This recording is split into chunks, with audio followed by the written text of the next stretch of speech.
देखिए हमने आपके सामने दो रिजल्ट लिखे हैं जो आपने पिछले टर्म में पढ़ा था। डायरेक्ट कॉमन टेंजेंट, इसका दूसरा नाम क्या था? External common tangent, transverse common tangent, इसका क्या नाम था? इंटरनल। तो अब यहाँ पर उसकी हम लेंथ पढ़ने जा रहे हैं। आप डायरेक्ट कॉमन टेंजेंट जो हमने फिगर में दिखाया था उसी की अब लेंथ निकालने जा रहे हैं, और ये शायद ये भी क्वेश्चन आपके ज्योमेट्री में रहा होगा, लेंथ निकालना रहा होगा 9th में। हाँ, अब उसी को यहाँ पर क्या होगा, सर्कल दे दी जाएगी दो, उनकी लेंथ निकालने के लिए कहा जाएगा। तो length of direct common tangent का रिजल्ट है √C1 C2 का होल स्क्वायर -A1 -A2 का होल स्क्वायर। और C1 C2 आप पिछले टर्म से देखते हुए चले आ रहे हैं, इसलिए इसके बारे में बताने की जरूरत नहीं है। C1 C2 क्या है? डिस्टेंस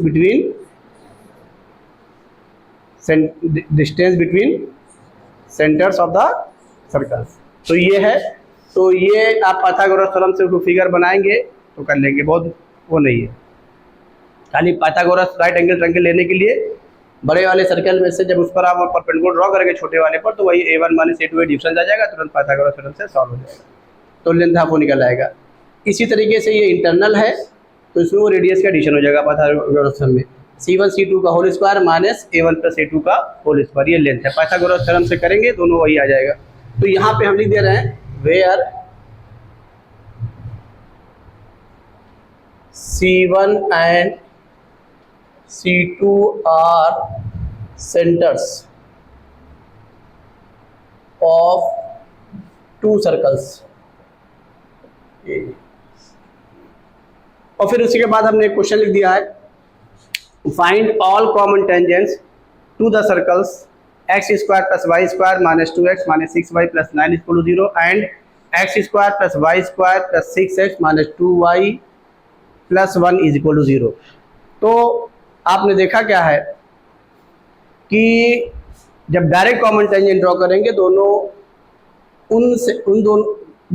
टेंजेंट्स जो हैं कहाँ मीट करेंगी? उनके सेंटर को ज्वाइन करने वाली लाइन को कहाँ डिवाइड करेगा? एक्सटर्नली। तो एक एक्सटर्नल डिवीजन निकाल लीजिए, एक कहाँ निकाल लीजिए? Internal division. तो पहले दोनों का सेंटर निकाल ले रहे हैं, फिर क्या निकाल ले रहे हैं? दोनों की रेडियस। और उसके बाद क्या करेंगे? जब डायरेक्ट निकालना होगा टेंजेंट तो 1 पॉइंट फॉर्म लाइन वहाँ से लिखेंगे। जब ट्रांसफर टेंजेंट की इक्वेशन निकालनी होगी तो क्या करेंगे? 1 पॉइंट फॉर्म लाइन जहाँ पे ट्रांसफर टेंजेंट मीट कर रही है वहाँ से लिखेंगे। और दोनों सर्किल की क्या है? टेंजेंट है, सेंटर से परपेंडिकुलर किसके बराबर? m की वैल्यूज आ जाएगी। हम इसको सॉल्व करके दिखा रहे हैं, पहले इसको नोट कर लिए फिर हम आगे बता रहे हैं। अब आइए सेंटर रेडियस निकालने जा रहे हैं। सेंटर ऑफ सर्कल, पहले जो लिखा है उसी को C1 लेट कर लेने के, उसके सेंटर को x² + y² -2x -6y + 9 = 0, इसको C1 लिख दे रहे हैं। जल्दी बोल दीजिए बाद G, F से, जल्दी बोलिए, ओरल बोलिए। क्या? 1, 3। और रेडियस बोल दीजिए, एंड रेडियस जल्दी से कैलकुलेट करके बोल दीजिए। A1 = इसी को A1 बोल दे रहे हैं, बोलिए जल्दी से, कितना? 1 G² + F²। G पता है, -G माइनस से पता, तो स्क्वायर में पॉजिटिव हो जाएगा। ठीक, ये आ गया। अब बोलिए सेंटर ऑफ सर्कल। फिगर चूंकि आप हम पीछे बना के दिखा दिए, अब यहाँ पर हम फिगर नहीं दिखाएंगे, भाई इतना बता देंगे कि जो डायरेक्ट टेंजेंट्स है वो कहाँ पे मीट करेंगी? सेंटर को ज्वाइन करने वाली लाइन को कहाँ डिवाइड करेगा? एक्सटर्नली। और जो ट्रांसफर टेंजेंट है वो कहाँ मीट करेंगी? इंटरनली, उनके सेंटर को ज्वाइन करने वाली लाइन पर। बस इतना ही करेंगे, इंटरनल एक्सटर्नल डिवीजन निकालेंगे तो अंडरस्टूड है कहाँ मिल रहा आपको। हाँ, centre of circle x² + y² + 6x -2y + 1 = 0, इसको C2 बोल दे रहे हैं। जल्दी बोलिए क्या हुआ? जल्दी बोलिए।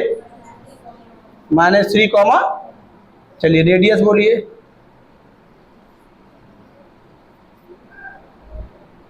इसको A2 बोल दे रहे हैं, जल्दी बोलिए। 3, ये आ गया। अब बताइए for direct tangent, for direct tangent, तो अब यहां पर हम कुछ लिख नहीं रहे हैं, ध्यान रखिएगा।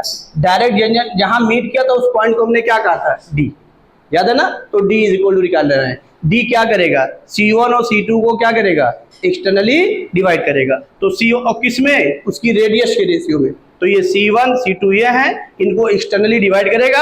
अगर फिगर चाहें तो इस तरीके से फिगर ये C1 C2 को दिखा करके, जिससे आपको रिजल्ट लिखने में आसानी रहे, यहाँ पे डी बोल दिया, ये इसको एक्सटर्नली डिवाइड करेगा, यही डी हम निकालने जा रहे हैं। पर इतने अपने कैलकुलेशन के लिए, जिससे रिजल्ट लिखने में दिक्कत ना हो, गलती ना हो, तो C1 ये हो गया 1,3 और C2 कितना हो गया -3,1, और ये इस जो पहले वाले की रेडियस है वो कितनी है, बोलिए भाई, पहले वाले की रेडियस कितनी है 1 और दूसरे वाले कितनी है 3। तो अब यहाँ पर ये मसला, अब देखिए 1:3 के रेशियो में, तो अब 1:3 लिखने पे रिजल्ट पे कोई इफेक्ट नहीं पड़ेगा, क्योंकि माइनस लिखेंगे आप तो वो माइनस दोनों तरफ आएगा, वो माइनस माइनस क्या हो जाएगा प्लस। लेकिन क्योंकि उसी रेडियस के रेशियो में ही डिवाइड करेगा, तो अपने सेटिस्फैक्शन के लिए, क्योंकि एक्सटर्नल डिवीजन है, तो जाहिर जब एक्सटर्नल डिवीजन होगा तो ये C1 से D1 ना लीजिएगा, उसको क्या लीजिएगा 3, जिससे खुद को सेटिस्फैक्शन हो।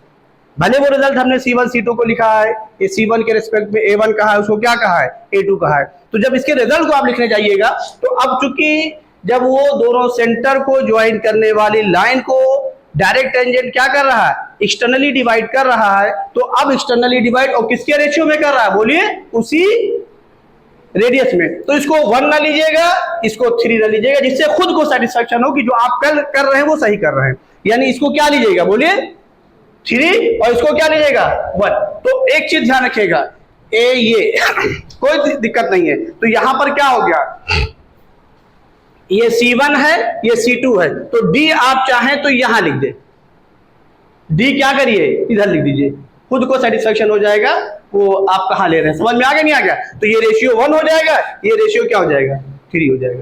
तो ये फिगर में सही करिएगा, डिवीजन जब लिखिएगा तो इस बात का जरूर ध्यान रखिएगा, वो कोई आपकी कैलकुलेशन नहीं देखेगा ऑब्जेक्टिव क्वेश्चन में, लेकिन जो आप करने जाएं तो आपको पता हो कि जो हम कर रहे हैं आप उससे सेटिस्फाई हैं कि नहीं। तो बजाय डी यहां लिखने के ये उसी हिसाब से आप एडजस्टमेंट कर लीजिएगा, ठीक है। तो ये हमने यहाँ पे डी लिख दिया, ये अब ये, क्योंकि सबसे बड़ी बात यह है कि जो चीज हम करने जाते हैं उस पर हमको सेटिस्फेक्शन होना चाहिए। अब ये रेशियो कितना हो गया, बोलिए 1, और ये रेशियो कितना हो गया 3, और रेडियस ये रेशियो में डिवाइड करते हैं, वो दिन हमने आपको प्रूफ करके दिखाया भी था। तो अब बताइए डी किसके बराबर हो जाएगा, जल्दी बोल दीजिए कैलकुलेशन फटाक से।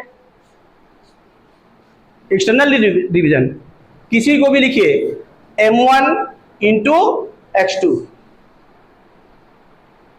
जब ये लेंगे रेशियो, ये लेंगे पहले x कोऑर्डिनेट निकालेंगे, फिर y कोऑर्डिनेट, फिर पहले गलत बोल गए इसलिए। अब बताइए जब ये d लिखने जा रहे हैं तो जिस रेशियो को लेने जा रहे हैं उसका, और जो एक्सटर्नली डिवाइड कर रहा है जिस पॉइंट से लिया है उसका कोऑर्डिनेट नहीं लेना है, अपोजिट लेना है। दोनों केसेस में लेना है, इंटरनल में भी और किसमें, एक्सटर्नल में भी। आइए लीजिए, तो क्या हो जाएगा 3 ले रहे हैं M1 इंटू, तो 3 इंटू बोलिए जल्दी से 1 minus time 1 into -3 upon 3 minus, समझ में आ गया। ये कौन सा कोऑर्डिनेट आ गया बिल्कुल सेम वे में यहीं पे y कोऑर्डिनेट लिख दीजिए, अलग अलग लिखने की जरूरत नहीं कि x को अलग लिखिए। जल्दी बोलिए 3 इंटू, जल्दी बोलिए 3 इंटू 3, फिर -1 इंटू 1 अपॉन, फिर बोलिए 3 माइनस 1। ये कौन सा कोऑर्डिनेट आ गया, y कोऑर्डिनेट आ गया। जब x यूज कर रहे हैं तो x कोऑर्डिनेट आ जाएगा y। और भाई ये दिमाग में रखना है, उसमें रिजल्ट भी नहीं रखना है, जो दोनों केसेस में चाहे इंटरनल डिवीजन हो चाहे कौन सा डिवीजन हो एक्सटर्नल, अब दोनों केसेस में क्या करना है आपको, जो रेशियो यूज करिए, जिस पॉइंट से रेशियो लिया जा रहा है, किससे लिया जा रहा है C2 से, और जो निकालना है उसका कोऑर्डिनेट नहीं यूज करना, दूसरे वाले यूज करिएगा, चाहे इंटरनल डिवीजन की हो चाहे एक्सटर्नल। तो ये रिजल्ट याद रखने की जरूरत नहीं है, M1 X2 प्लस M2 कुछ नहीं, वहां पर M1 M2 आपको भाई ये जरूर ध्यान रखिएगा, जब हमने एक्सटर्नल डिवीजन का फॉर्मूला पढ़ाया है M1 को क्या लिया था, ग्रेटर लिया था, किससे, M2 से, तो वही फिगर हमने इधर कर दी थी। अब बताइए जल्दी से D क्या आ गया, जल्दी बोलिए, यहां कितना आ गया, तेज बोलिए, अरे जल्दी बोलिए, क्या डर रहा है, कितना आ गया भाई, जल्दी बोलिए, 3। इसको बोलिए फटाक से, जल्दी बोलिए, 4। यानी जो डायरेक्ट टेंजेंट है जब आप उसके फिगर को बनाएंगे तो कहां मीट कर रही है, 3,4 से। तो ये जरूर ध्यान रखिएगा, कभी कभी ऑब्जेक्टिव क्वेश्चन में सिर्फ यही पूछ लिया जाएगा कि जो डायरेक्ट टेंजेंट है किस पॉइंट पे मीट कर रही है, ये पॉइंट। अब हम उल्टा बोल सकते हैं, यही से दो पेयर ऑफ क्या ड्रॉ की गई है, टेंजेंट, किस पर, कॉमन करते हुए दो सर्कल के लिए। अब यही से पेयर ऑफ टेंजेंट ड्रॉ की गई है, लेकिन ये टेंजेंट की क्या प्रॉपर्टी है, पेयर ऑफ टेंजेंट में एक ही सर्कल था, यहां पर कितने सर्कल हैं, 2, तो वही कॉमन बन गई, बस लिखें, देयरफॉर इक्वेशन ऑफ टेंजेंट। अब इसी से लिख दे रहे हैं पास करने वाली, समझ में बात आ गई नहीं आ गई, equation of common tangent is y minus y1 is equal to m into x minus x1। और इसको अब क्या है, यही लाइन ही दोनों सर्कल की क्या है, टेंजेंट है, फिगर में देख लीजिएगा पीछे है कि नहीं है। तो अब दोनों में से किसी एक के सेंटर से परपेंडिकुलर किसके बराबर कर दीजिए, तो किसकी वैल्यू निकल आएगी, m की। तो यहां पे इसको हम लिख दे रहे हैं, ये mx, इसको इधर ले आ रहे हैं, माइनस y, ठीक है, और ये हो गया plus 4 minus 3m is equal to क्या, 0। इसको बोल दिया हमने फर्स्ट। अब ये आपकी ax plus by plus c equal to 0 के फॉर्म में आ गई, यही लाइन ही टेंजेंट है, यानी यही लाइन टेंजेंट है, तो सेंटर से परपेंडिकुलर किसके बराबर कर दे रहे हैं, तो किसी एक को ले लीजिए, हम पहले वाले को ही ले ले रहे हैं क्योंकि दोनों के टेंजेंट है, ठीक है। तो अब यहां पर क्या हो जाएगा, और एक चीज ध्यान रखिएगा कि देखिए इसमें से एक रेडियस दूसरे से हमेशा ग्रेटर आएगी, हमेशा ग्रेटर आएगी। अब आइए देखिए यहां से क्या हो गया, देयरफॉर हम डायरेक्ट कर दे रहे हैं, ये सेंटर कितना है बोलिए, 1,3, तो m बोलिए भाई माइनस 3 प्लस 4 माइनस 3m किसके साथ, मॉडुलस के साथ, इसी के सेंटर से ड्रॉ कर रहे हैं, तो डायरेक्ट किसके बराबर होगा, उसी सर्कल के रेडियस के बराबर, upon under root coefficient of x square plus coefficient of y square is equal to क्या, रेडियस। अब प्लस माइनस नहीं लिखेंगे यहाँ पर, क्यों, क्योंकि मॉडुलस लगा चुके हैं। बोले इसमें कोई बात, कोई डाउट, आप चाहे इससे भी कर सकते हैं, कोई दिक्कत नहीं, किसी एक से करिएगा, दोनों से करने की जरूरत नहीं है। अब आप क्या करिए, स्क्वायर करके सॉल्व कर लीजिए, तो यहां पर ये कितना आ गया, देखिए -2m, और ये कितना आ गया, +1 किसके साथ, मॉडुलस के साथ, इज इक्वल टू क्या, under root m square plus 1। अब हम क्या कर रहे हैं, दोनों साइड का स्क्वायर कर दे रहे हैं और स्क्वायर करके इसको सॉल्व कर ले रहे हैं। और देखिए सॉल्व कहां पे कर रहे हैं, जगह अब हमारे पास थोड़ा कम है तो थोड़ा हम डायरेक्ट करने की कोशिश कर रहे हैं, क्योंकि ये चीज हम आपको निकाल के दिखा दे रहे हैं, और ट्रांसवर्स वाले को आप खुद कर लीजिएगा, ठीक है ना, वो भी फिगर में दिखा दे रहे हैं। अब यहां से क्या आ जा रहा है, स्क्वायर कर रहे हैं, तो ये क्या हुआ 1 प्लस 4m स्क्वायर, स्क्वायर कर दे रहे हैं, ठीक है भाई, 1 प्लस 4m स्क्वायर, और माइनस क्या, जल्दी बोलिए, 4m इज इक्वल टू क्या, m स्क्वायर और प्लस 1, ये 1 1 क्या हुआ, कैंसिल हो गया। यहां से क्या हो गया, 3m square minus 4m is equal to क्या, 0, m कॉमन कर लिया, क्या आ गया, 3m minus 4 is equal to 0। यहां से m की वैल्यू क्या आ गई, 0 आ गई, और क्या आ गई, 4/3, ये दो वैल्यूज आ गई। बात समझ में आई कि नहीं आई, तो अब ये दोनों वैल्यूज इसमें पुट कर दिए, तो हमारी क्या आ गई, कॉमन टेंजेंट आ गई। तो अब यहां पे हम लिख दे रहे हैं, जगह जहां पर मिल जाए, चलिए यहीं पे लिख दे रही है, therefore direct common tangent is, पहली क्या हो जाएगी, m की वैल्यू 0, कहाँ लाइन, ये है, m की वैल्यू 0, तो क्या हो गई, y इज इक्वल टू 4। अब बताइए किसके पैरेलल है, किसके पैरेलल है, x एक्सिस के पैरेलल। समझ में बात आ गई। अब बताइए therefore direct common tangent is, अब m की वैल्यू कितनी लिखें, 4/3, तो क्या हो जाएगा, y minus 4 is equal to, बोलिए 4/3 इंटू एक्स माइनस 3, ये। अब देखिए सुनिए, यहां पर हमने कुछ नहीं किया, हमने डायरेक्ट किया क्वेश्चन, क्योंकि हमने क्वेश्चन ही वही लिया है कि C1 C2 ग्रेटर देन क्या है, A1 प्लस A2। यहां से अगर आप निकाल के देखना चाहेंगे तो ये A1 A2 से, A1 प्लस A2 से ये क्या है, ग्रेटर है, हमने चेक नहीं किया है।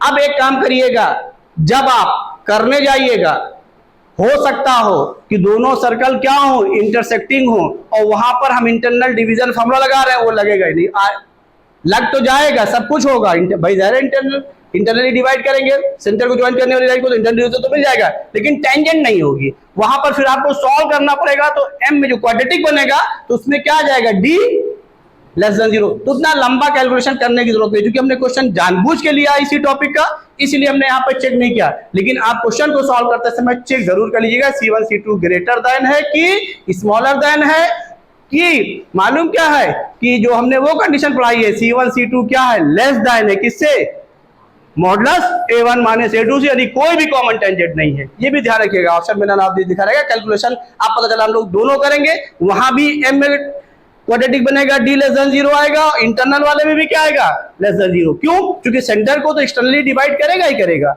और सेंटर को इंटरनली भी डिवाइड करेगा, लेकिन वहां से कॉमन टेंजेंट नहीं होगी, क्योंकि वो सर्कल के अंदर आ जाएगा दोनों केसेस में। ये बात समझ में आई कि नहीं है, डिवीजन तो मिलेगा, इसलिए निकालने से पहले जरूर चेक करिएगा, क्योंकि हमने क्वेश्चन चारों टेंजेंट निकालने के लिए किया ही है, दो डायरेक्ट, दो उसकी ट्रांसफर्स मिले, इसलिए किया है, इसलिए हमने चेक नहीं किया, लेकिन आपको हम बता के जा रहे हैं, चेक करके ही करिएगा। हो सकता है कैलकुलेशन कम करनी पड़े, भाई जाहिर है, फिर हमारा क्या होगा, एक्सटर्नल डिवीजन और इंटरनल डिवीजन, इन दोनों में से कोई एक नहीं निकालना पड़ेगा। जब कोई हो सकता हो दोनों ना निकालना पड़े, तो क्वाड्रेटिक भी नहीं बनाना पड़ेगा, तो हमारी कैलकुलेशन क्या हो जाएगी, शॉर्ट। ये जरूर करिएगा। बात समझ में आ गई कि नहीं आ गई? चलिए हम ट्रांसफर्स करके दिखा रहे हैं, इसको नोट कर लीजिए। देखिए अब दोनों कॉमन ट्रांसफर टेंजेंट निकालने जा रहे हैं। यहाँ पर हम कर क्या रहे हैं, बिल्कुल उसी वे में C1 ले लिया, दोनों सेंटर को ले लिया, और ये C2 ले लिया, और C1 1,3 हो गया, ये C2 कितना हो गया, -3,1 हो गया। अब आइए देखिए, ये मत देखिए कोऑर्डिनेट को, जैसे इधर राइट में ले रहे हैं तो राइट में एक्स कोऑर्डिनेट पॉजिटिव होगा, आप चाहे इसको उधर कर ले, इसको उधर कर ले, कोई वो नहीं। तो ये चीज़ दिमाग में रखिएगा कि एक रफ स्केच है, वो एक्चुअल फिगर नहीं बना रहे। अब ये किस रेशियो में डिवाइड करेगा, C2 की रेडियस कितनी है, 3 है, और उसकी कितनी है, 1 है, तो 1:3 के रेशियो में, तो बस ये 1:3 के हिसाब से ये T बोल करके यहीं पे ट्रांसफर टेंजेंट मीट करेंगे। ये आपका हो गया 1, ये क्या हो गया 3। तो अब इंटरनल डिवीजन से T निकाल लीजिए। जैसे निकाले जाएंगे T is equal to internal division से, तो क्या हो जाएगा, इसका x कोऑर्डिनेट लिखिए, खाली क्रॉस मल्टीप्लाई करना है, 3 इंटू बोलो 1, यानी रेशियो, रिजल्ट कुछ नहीं याद रखना है, जो रेशियो लिएगा जहां से उसका कोऑर्डिनेट नहीं यूज करना है। ये 3 है, यहाँ पे दिखा दे रहा है, ये 1 है, ये जब 3 ले रहे हैं, इससे लिया गया इंटरनल डिवीजन, तो कोऑर्डिनेट ये हो जाएगा 3 इंटू 1, और प्लस फिर बोलिए 1 इंटू बोलिए -3 अपॉन 3 प्लस 1 और कॉमा y कोऑर्डिनेट फटाक से बोलिए 3 इंटू 3, समझ रहे हैं ना, और फिर क्या हो जाएगा 1 इंटू बोलिए 1 इंटू अपॉन 3 प्लस 1, ये क्या हो गया, t की वैल्यू क्या आ गई, 3 - 3, ये 0 हो गया, ये कितना आ गया 9, 1, 10, यानी 5/, ये आपका पॉइंट दिया गया, इसी से टेंजेंट आपको ड्रॉ करना है। बात समझ में आ गई? अब ये पॉइंट कहाँ आ गया है? बोलिए, ये पॉइंट जो टी आ रहा है वो कहाँ आ रहा है? एक्सिस पर। किस एक्सिस पर? वाई एक्सिस पर। ये जरूर ध्यान रखिए। अब यहां से therefore equation of common transverse tangent is y minus y1 is equal to m into X minus x1। ये क्या आ गया? यहां से हो गया y is equal to mx plus 5/2, और इसको भी इधर ले आइए तो therefore equation of common transverse tangent is, लिखिएगा यही फिलहाल, इसको फर्स्ट बोल दे रहे हैं तो क्या हो जाएगा, क्योंकि हमें परपेंडिकुलर ड्रॉ करना है इसलिए तरफ ले आ रहा है, mx minus Y plus 5/2 is equal to 0। इसमें भी पहले वाले से ही परपेंडिकुलर ड्रॉ कर देना है, किसी और से नहीं। समझ रहे हैं? नहीं समझ रहे हैं तो करिए। जब ड्रॉ करने जा रहे हैं तो देखिए सेंटर का x कोऑर्डिनेट कितना है 1, तो m माइनस y कोऑर्डिनेट कितना है इसका 3, तो 3 और प्लस 5/2 किसके साथ? Upon under root m square plus 1 is equal to क्या? रेडियस। फिर यहाँ पर ये कितना आ जाएगा? दोनों साइड्स के स्क्वायर कर दीजिए। जब दोनों साइड्स के स्क्वायर करेंगे, लेकिन कैलकुलेशन थोड़ा और वो ले करके, तो ये क्या हो जाएगा? -6 प्लस 5 क्या आ गया? -1। तो यही रखिएगा। तो यहाँ पर क्या आ गया? m माइनस 1/2, खाली इन्हीं दोनों में एलसीएम लिया, उसमें नहीं लिया है, ठीक है ना? इन्हीं दोनों में एलसीएम लिया, दूसरे वाले में नहीं लिया। तो यहाँ से क्या हो जाएगा? मॉडुलस के साथ इज इक्वल टू कितना हो जाएगा? Under root m square plus 1। इसमें कोई डाउट हो बताइए? समझ में आ गया? अब दोनों साइड से क्या कर दे रहे हैं? स्क्वायर कर दे रहे हैं। यहाँ पे इंटरेस्टिंग है, तो ये क्या आ जाएगा? इसीलिए इसको सॉल्व कर रहे हैं। m स्क्वायर प्लस 1/4 और माइनस m, अरे -2 ab, समझ रहे हैं ना? तो यहां से क्या आ गया? इज इक्वल टू क्या? m स्क्वायर प्लस 1, ये m स्क्वायर यहाँ पर क्या हुआ? कैंसिल हो गया। अब देखिए यहाँ पे क्वाड्रेटिक नहीं बन रही, क्या बन रही है? लीनियर इक्वेशन बन रही। किसमें? m में। और C1 C2 क्या है? Greater than A1 plus A2 है। इसका मतलब क्या हुआ कि दो डायरेक्ट टेंजेंट भी है जो भी आपने पीछे निकाला, और दो कैसी टेंजेंट हैं? ट्रांसवर्स भी कॉमन टेंजेंट है। लेकिन यहाँ पर क्या हो रहा है? ये देखिए, जब इसको आप सॉल्व करेंगे तो m की वैल्यू कितनी आ जाएगी? यहाँ से ये इधर लाके -1 प्लस 1/4, यानी क्या आ जाएगी? माइनस, बोलिए जल्दी से, 3/4 ही आ गई, और दूसरी वैल्यू नहीं आई। दूसरी वैल्यू नहीं है, लेकिन C1 C2 ग्रेटर देन है, मींस ये कंडीशन है। यहाँ पर हम फिगर दिखा दे रहे हैं, ये कंडीशन है, ये कंडीशन है कि इनके सेंटर को ज्वाइन करने वाली लाइन पर ही ये टेंजेंट मीट करेगी। ये कंडीशन है, ये कंडीशन है ये। और डायरेक्ट टेंजेंट जो आपने देखा है वो इसको एक्सटर्नली डिवाइड कर रहा है, वो आपने पीछे देख ही लिया, ये कर ही लिया। ये 4 टेंजेंट हैं और मिल एक ही रही है, और पॉइंट किस पे आ गया है? एक्सिस पर। किस एक्सिस पर? तो इसका मतलब क्या हुआ कि 2 टेंजेंट हैं, लेकिन इसका मतलब क्या हुआ? एक टेंजेंट किसके पैरेलल हो गई है? वाई एक्सिस के। और वाई एक्सिस के पैरेलल होने का मतलब क्या हुआ? उसका स्लोप कितना हो गया? इनफाइनाइट। कितना हो गया? इनफाइनाइट। और इनफाइनाइट होने का मतलब वो इनफाइनाइट कभी कैलकुलेशन में नहीं आएगा, क्योंकि इनफाइनाइट हमारा रियल नंबर है ही नहीं। इसलिए यहाँ पे डायरेक्ट लिख दीजिए therefore m is equal to क्या? इनफाइनाइट। ये लिख दीजिए, डायरेक्ट लिखिए यहाँ पर, क्योंकि ये कभी कैलकुलेशन में आ ही नहीं सकता। क्यों नहीं आएगा बोलिए? जो हम लोग कैलकुलेशन करते हैं वो किसके लिए करते हैं? रियल नंबर के लिए। और इनफाइनाइट हमारा रियल नंबर नहीं है। आज इसकी पहचान देख लीजिए, इसकी क्या इंपॉर्टेंस है इनफाइनाइट। तो इसको अपने मन से लिखिए। बात समझ में आई कि नहीं आई? क्योंकि इसको आप लाना चाहेंगे कभी नहीं आएगा। हाँ, अभी हम यहाँ पे लिखें, जैसे ये है, ये है, इसके साथ अपॉन m लिख करके कर दें, अपॉन m, इसको धर ले अपॉन m लिख दें, तो जाहिर है 1/m किसके बराबर हो गया, 0 के बराबर। m की वैल्यू क्या होगी, इनफाइनाइट। तो सब जबरदस्ती लिखने की जरूरत नहीं, आप डायरेक्ट लिखिए। क्यों बोलिए, क्योंकि दो ट्रांसवर्स टेंजेंट है, इसका मतलब एक किसके पैरेलल हो गई, वाई एक्सिस के, या खुद वाई एक्सिस हो सकते, ऐसा नहीं है। इसका मतलब ये हो गया कि अब आपको परेशान होने की जरूरत नहीं है, m की वैल्यू क्या है, इनफाइनाइट है। तो अब लिख दीजिए देयरफॉर ए ये ट्रांसवर्स कॉमन टेंजेंट इज, पहले यहाँ पे m की वैल्यू लिख दे रहे हैं -3/4 ए ये, तो क्या हो गया y is equal to -3/4 into X और प्लस कितना 5/2। अब इसमें 4 से मल्टीप्लाई करके तब लिखिएगा ये। और अगली टेंजेंट जो लिखने जा रहे हैं वो जगह ना होने की वजह से हम यहां पे लिख दे रहे हैं क्या, therefore transverse common tangent is.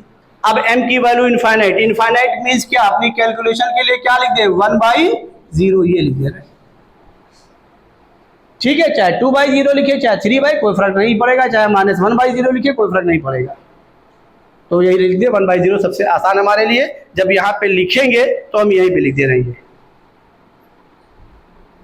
1/ क्या लिख रहे हैं 0, और जैसे 1/0 यहाँ पे लिखेंगे तो ये क्रॉस मल्टीप्लाई हुआ, ये सब क्या हो गया 0, इधर क्या बचा x, यानी क्या आ गई बोलिए x इक्वल टू 0, कोई और नहीं आई, y एक्सिस ही आ गई। और वहां पर जो पीछे वाले में था वहां पर क्या था, x एक्सिस नहीं आई थी, बल्कि क्या थी, पैरेलल थी, किसके, x एक्सिस से, क्योंकि यहां पर खुद कौन आ गई बोलिए y एक्सिस ही आ गई। तो दो हमने आपसे क्या कहा, y एक्सिस के पैरेलल भी हो सकती है, y एक्सिस भी हो सकती है, वो कंडीशन पर डिपेंड कर रहा है। बात समझ में आ गई नहीं आ गई, तो इसलिए इसको हमने निकाल के दिखा दिया, क्योंकि इसमें ये m कभी इनफाइनाइट नहीं मिलेगा, और चूंकि C1 C2 ग्रेटर देन है A1 + A2 से, इसलिए दो कॉमन ट्रांसफर टेंजेंट होगी, और एक क्या है पैरेलल है किसके, y एक्सिस के, या y एक्सिस पर होगी, यहाँ पर y एक्सिस ही होगी। बात समझ में आ गई कि नहीं आ गई, नोट कर लीजिए इसको। देखिए हम पढ़ने जा रहे हैं एंगल बिटवीन टू सर्कल्स। एक चीज हम आपको बता दें, एंगल बिटवीन टू सर्कल्स हो, चाहे angle between circles and parabola हो, चाहे एंगल बिटवीन बोथ इलिप्स हो, चाहे angle between circle and ellipse हो, कुछ भी हो कोई मसला नहीं है। ये सारी चीज़ें कहलाती हैं एंगल बिटवीन टू कर्व्स। दोनों सारे जिसका हमने नाम लिया वो सब क्या है, curve.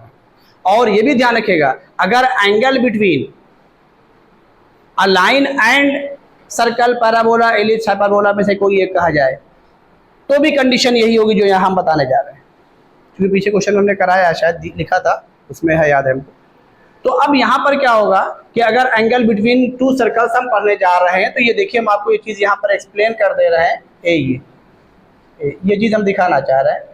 Angle between two circles के लिए हम करेंगे क्या कि उनके इंटरसेक्शन पॉइंट पर हम टेंजेंट ड्रॉ करेंगे, इंटरसेक्शन पॉइंट पर। कभी एंगल बिटवीन टू सर्कल्स नहीं होगा, कभी angle between a circle and a parabola नहीं होगा, कभी एंगल बिटवीन बोथ इलिप्स नहीं होगा।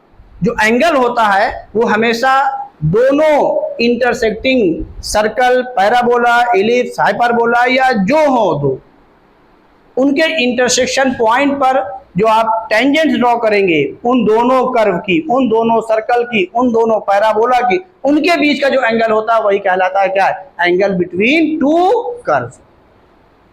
तो यहाँ पर एंगल बिटवीन टू सर्कल्स में हमने क्या किया, इनके कॉमन पॉइंट पर जहां पर इंटरसेक्ट कर रहे हैं वहां पर टेंजेंट ड्रॉ कर दिया। इनके बीच का जो एंगल होगा वही क्या कहलाएगा, वही क्या कहलाएगा, एंगल बिटवीन टू सर्कल्स। उसके लिए बहुत आसान है, कुछ नहीं है, यहां पर कुछ और नहीं किया गया है। ये सेंटर हो गए दोनों सर्कल के, एक को C1 बोल दिया है हमने, एक को क्या बोल दिया C2, और उसके बाद इससे इसको ज्वाइन कर दिया गया है। और ज्वाइन करने के बाद किया क्या गया है कि सिर्फ कोसाइन रूल लगाया गया है। Cosine rule, cos A = B² + C² - A²। वही प्रॉपर्टी यहां पर हम डायरेक्टली दे रहे हैं, इसीलिए यहां पर जो एंगल बिटवीन टू लाइंस है वो cos के साथ लिखा गया है, भले वो tan के साथ आए, तो आपका रिजल्ट इसी से निकलेगा, किससे, cos से ही। कोसाइन रूल, किसी ट्रायंगल, ये मान लीजिए कोई ट्रायंगल हमारा ABC है, और इसके सामने वाली साइड्स को हम ए बी सी बोल दें, तो ये जो इंटरनल एंगल है ट्रायंगल का वही निकलता है, ध्यान रखिएगा, हमेशा इंटरनल एंगल। और क्या, cos A is equal to B square plus C square minus A square upon क्या 2bc। उसी रिजल्ट से यहां से है cos theta is equal to A1 square, यानी उस ट्रायंगल की एक साइड पहली रेडियस होगी पहले वाले की, प्लस A2 स्क्वायर माइनस उनके सेंटर के बीच की डिस्टेंस होगी। और अब उनके सेंटर के बीच की डिस्टेंस को चलिए जब हमने वही लिखा तो हम क्या लिख दे रहे हैं, C1 C2 का स्क्वायर। और जो माइनस साथ आ रहा है वो नहीं आएगा अपॉन में, जो पॉजिटिव वाले स्क्वायर के साथ है उन्हीं के साथ में ट्वाइस n2 आ रहा है, तो अपॉन क्या लिख दिया बोलिए, 2 इंटू A1 A2। यही दोनों सर्कल के बीच के एंगल का फॉर्मूला होगा। आज समझ में आ गई कि नहीं आ गई? तो ये दिमाग में यहाँ पर आपके आना चाहिए, इसलिए हमने यहाँ पर रिजल्ट लिख के दिखा दिया। कोसाइन रूल, ये आपकी टॉपिक है ट्रिग्नोमेट्रिक की, एनसीईआरटी में लास्ट में दिया भी है, तो वही चीज़ है वहाँ पर। तो एनसीईआरटी में जो कुछ भी लिखा गया है पीछे, ऐसा नहीं कि वो काम की चीज़ नहीं है, सारी काम की चीज़ें हैं। तो इस सोल्यूशन ऑफ ट्रायंगल भी हम पढ़ाएंगे, क्योंकि एडवांस में क्वेश्चन आता है इस पर। जेईई में कभी आता कभी नहीं आता, लेकिन एडवांस में भी अक्सर आ जाता है, बहुत आसान टॉपिक होती है। तो इसलिए रिजल्ट लिख करके ही हमने आपको समझा दिया, यही आपका रिजल्ट है। बात समझ में आ गई कि नहीं आ गई? यहाँ पर जो उनकी रेडियस है A1 A2 और जो इनके सेंटर की बीच, उसी को लेकर के ट्रायंगल बनाया गया है। बात समझ में आ गई ना? नोट कर लीजिए। अब देखिए इसी पर ये भी पढ़ ले रहे हैं, condition for two circles to be orthogonal. Orthogonal means perpendicular, तो परपेंडिकुलर नहीं बोला जाता है, अगर बोला जाएगा तो गलत नहीं है, ऑर्थोगोनल ही बोला जाता है। तो condition for two circles to be orthogonal, condition for two circles to be orthogonal। और इसी में थीटा की वैल्यू जब आप 90 लिखेंगे, A1 A2 रेडियस है, C1 C2 उनके बीच की क्या है, सेंटर के बीच की क्या है, डिस्टेंस है, लिखेंगे तो ये कुछ और नहीं आएगा, 2G1 G2 plus 2F1 F2 is equal to C1 plus C2, यही रिजल्ट आ जाएगा। और इस डायरेक्ट रिजल्ट पे ध्यान रखिएगा, जेईई में क्वेश्चन आ रहा है डायरेक्ट रिजल्ट पर, तो इसको याद रखिएगा।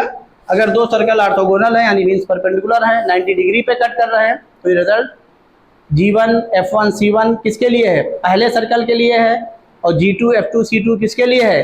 तो यहाँ पर सर्कल हमने लिखा नहीं था, अगर कहिए तो हम यहाँ पे सर्कल लिख लें, ये X square plus Y square plus 2G1X, दोनों सर्कल जनरल फॉर्म में है, ये भी जनरल फॉर्म के लिए ही है, x square plus Y square plus 2G1X plus 2F1Y plus C1 is equal to 0।